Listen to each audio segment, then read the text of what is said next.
किसी बुजुर्ग ने कहा था कि एक दिन उनका जो बैल है ना वो अचानक मर गया।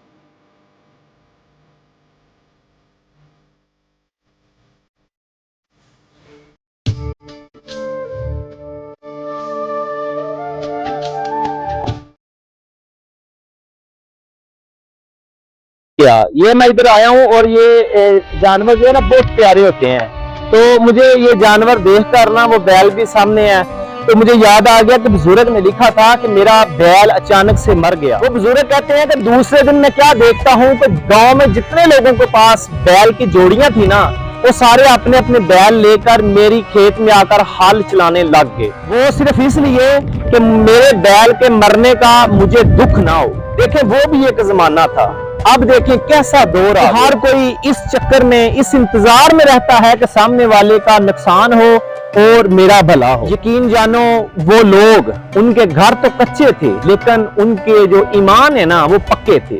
उनमें मोहब्बत थी, उनमें चस थी, वो एक दूसरे के काम आने वाले थे। वो जो आखिरी पीढ़ी के लोग, वो जो गुजर चुके हैं, आज नफ्सो नफ्सी का दौर है। हर बंदे को अपनी पड़ी है, अपने हमसाये का भी कोई एहसास नहीं।